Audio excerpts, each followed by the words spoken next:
Dirty, hard, and low-paying. You're still single because you're stuck in such a terrible job. Maybe if you had better looks, things would be different. Now you're just a pitiful old maid. Poor you. My ex-boyfriend said this with a smirk. Why are people who can only look down on others so ugly? It seemed unbelievable that this man, who once attracted attention for his good looks, now appeared so distorted in front of me. Forgetting all the dedication I had given him, he humiliated me in public. My anger had reached its limit, and I was about to explode. My name is Hannah. I have been working as a nurse since graduating from nursing school. It's a very demanding job, but it is also fulfilling, and I enjoyed my busy life. One day, a friend from school invited me to a mixer. At the time, I wasn't very interested in romance, but since it was at a restaurant I had wanted to try, I immediately agreed. Even someone like me, more interested in food than romance, couldn't help but be captivated by one of the handsome guys there. That was Tyler. Embarrassingly, I had never really dated anyone seriously by that age, so I was quite naive and could only glance at him from afar. Despite this, he actively approached me. Every time he praised me with comments like "you're cute" or "you're a nurse." That's awesome, I became completely smitten. By the end of the event, when we exchanged contact information, I was already head over heels for him. But back then, I couldn't muster the courage to contact him first. He didn't message me either. I thought I would just cherish that day as a nice memory. But a while later, out of the blue, he contacted me saying, "Hey. It's been a while. Want to go out sometime?" Normally, I would be surprised and probably refuse a sudden invitation from someone I hadn't heard from since our first meeting. But for me, who couldn't forget him, it felt like a stroke of luck, and I quickly replied, "Of course." From there, we quickly started going on dates, and within a month, he confessed his feelings. Being completely in love with him, I had no reason to refuse, and soon we started living together, considering marriage. Wait, you're still a college student? Shortly after we started living together, his shocking revelation left me wide-eyed.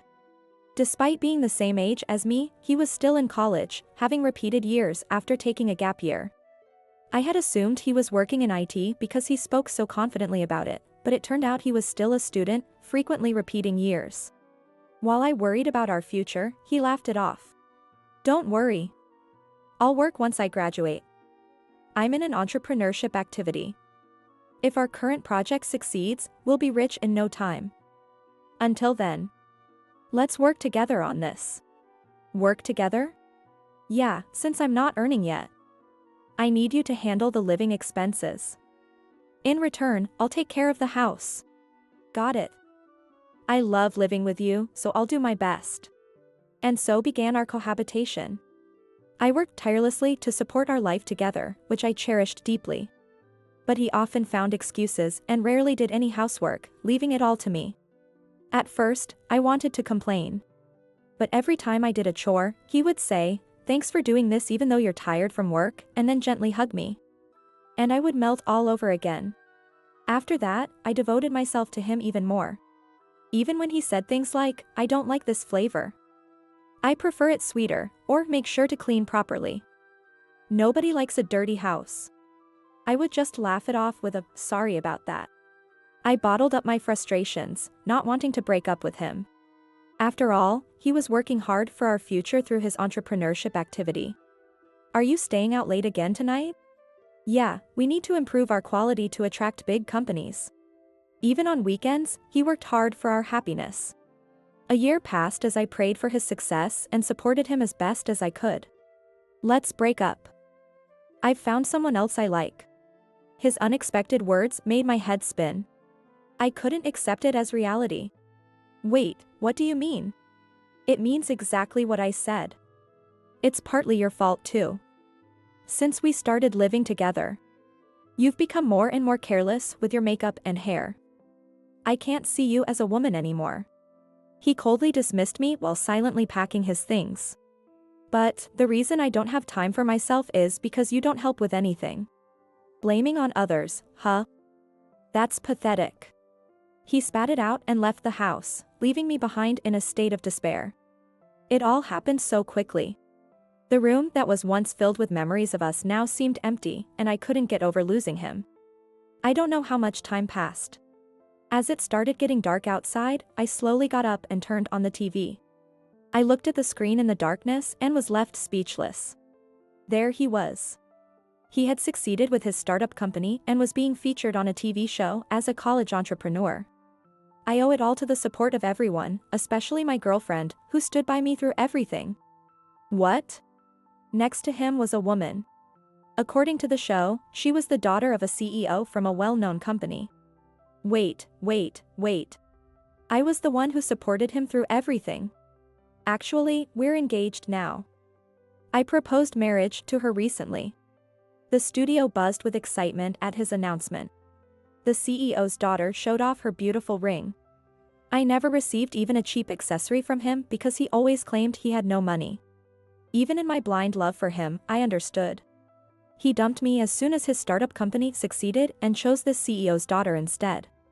Seeing him smiling triumphantly on the screen, my remaining feelings for him vanished completely.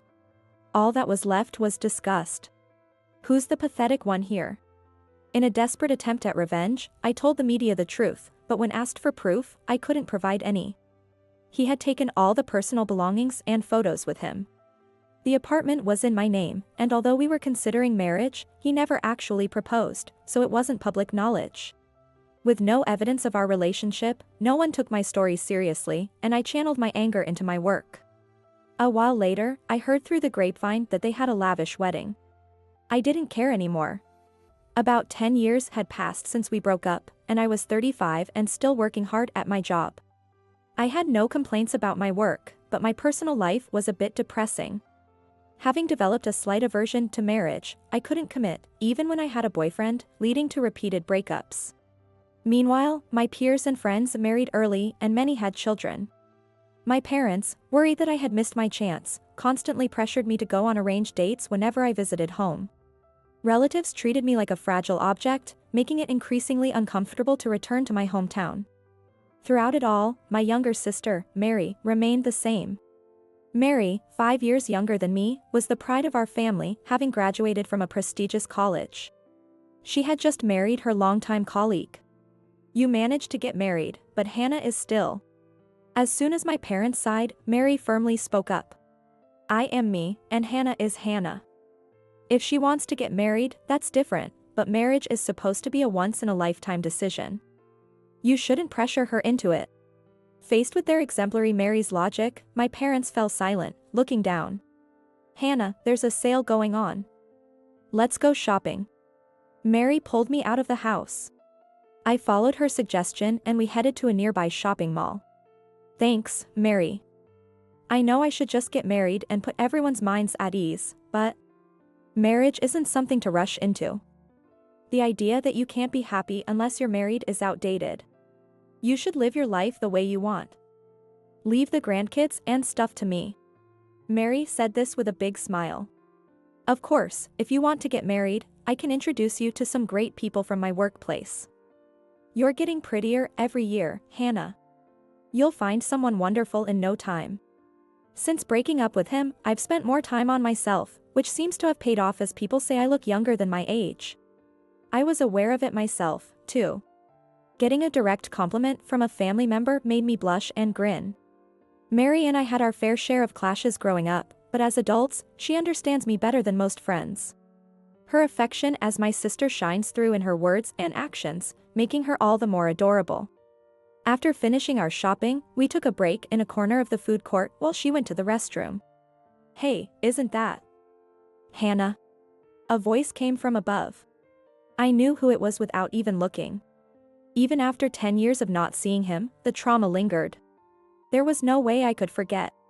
Tyler. My ex-boyfriend stood there. He looked a bit heavier than before. Sunglasses and a cap with a brand logo. Gaudy gold accessories gleaming on his fingers and collar. A bulky watch on his wrist. The stylish aura he once had was nowhere to be seen. He now reeked of a wealthy old man. Long time no see. Still working as a nurse? He casually sat down in front of me. Ugh. How can he act so nonchalant towards an ex-girlfriend he dumped? Feeling disgusted, I looked away. I'm fine, thanks. I am not alone here, so could you leave? What? Did you get married?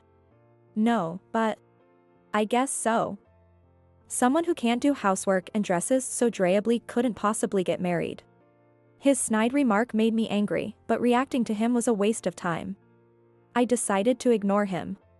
But my indifference seemed to irritate him, and his voice grew louder. Dirty, hard, and low-paying.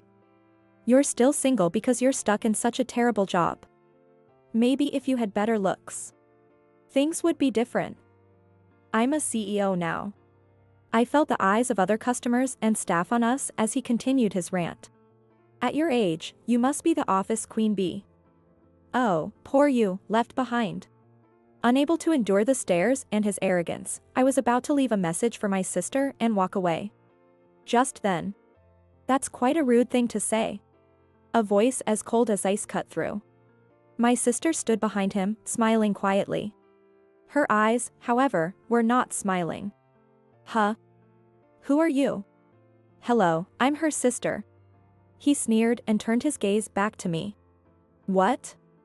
You have a sister? Spending your day off shopping with your sister, don't you have any friends? That's sad. I invited her. Hannah has excellent taste, so it's fun shopping with her. Yeah, right. Look at her.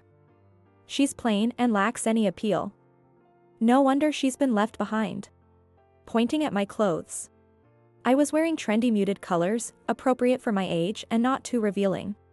Yet, his exaggerated size only made my irritation grow.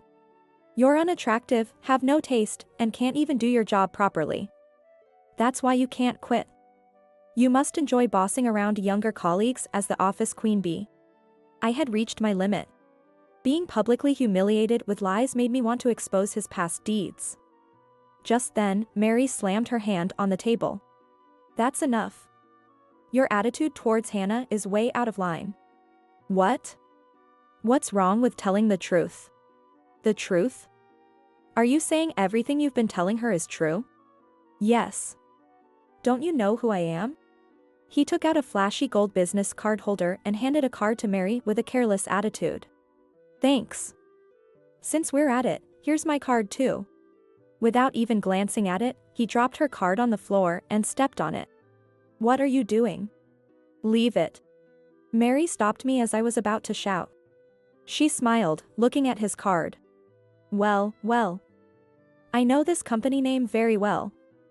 Excuse me, but has your wife been diagnosed with a disease? What? No, she's perfectly healthy.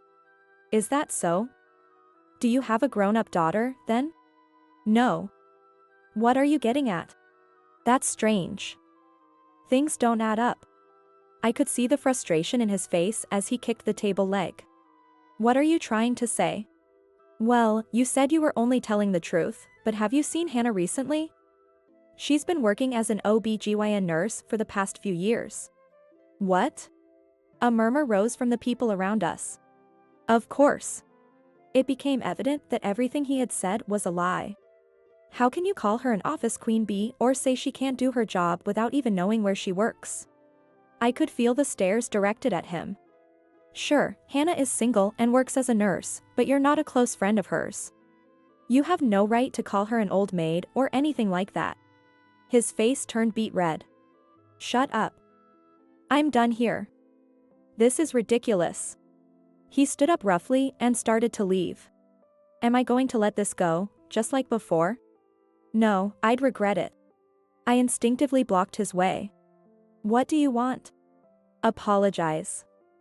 For then and for now. You can't just say all these hurtful things and walk away. Why should I apologize to you? Move aside. He gestured dismissively with his chin. I didn't want to back down and be left to cry again. I was frustrated and unsure while I bit my lip, but then felt Mary's reassuring hand on my shoulder.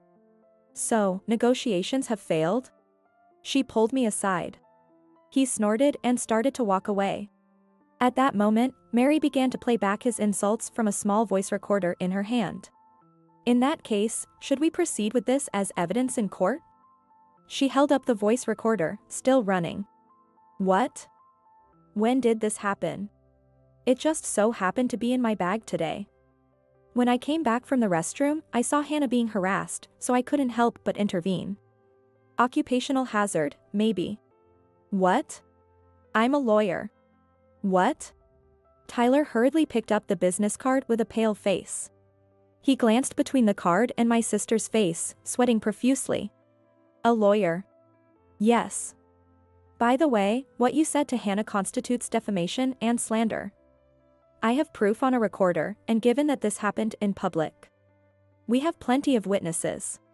With a firm demeanor, Mary looked around and smiled warmly. If anyone here is willing to cooperate, please come forward. Thank you. Now then. Tyler glared at Mary, who turned to face him. Try it if you can. My company has its own legal counsel. To Tyler's loud bluster, Mary quietly asked. Are you talking about your lawyer, James? How do you know that name? You gave me your card, remember? I'm quite familiar with him. After all, your company's legal counsel is my husband. What? In disbelief, his mouth hung open. Although I'd only met Mary's husband a few times, he seemed very serious and, above all, it was clear that he treasured her, which reassured me. Just so you know, even though he is your company's legal counsel, if the trust with the client is broken, the contract can be terminated. Considering the nature of this case, if I were in his shoes. At her meaningful smile, Tyler turned pale. My sister continued calmly. By the way, don't even think about trying to bribe my husband with money or anything like that. He's not the type to be swayed by such things. Hit right on target, Tyler gasped like a fish out of water, then, unable to bear it any longer, ran away. Applause erupted around us from nowhere. Dazed by the unprecedented showdown, I watched as Mary swiftly gathered witnesses. Let's go home, Hannah, she said, snapping me out of my trance. As we left the shopping mall, Mary shyly said to me, I hope this repays my debt to you. According to her, she was able to attend university and become a lawyer because I went to nursing school and started working right away. Saving money for her. Indeed, our family wasn't well off, and I did want to help Mary, who was dedicated to her studies, by getting a quick and affordable license and starting work soon. But I never mentioned this, and, though I might have been a bit envious of her college life, still, you didn't have to worry about that. Anyway, just trust me, Hannah. I couldn't stand letting this slide. Why did you go so far? Because he treated you terribly. It's unforgivable. Seeing my sister so angry on my behalf made me smile. In the past, no matter how much I was hurt, I would have ignored it, thinking it didn't matter. But now, it's different. With a strong ally by my side, I resolved to fight back. So, what happened next? Formally sued, Tyler and his wife, the company CEO's wife, offered a settlement. We were prepared to go to court, but it seemed, just as Mary said, their legal counsel resigned due to the scandal initiated by the CEO.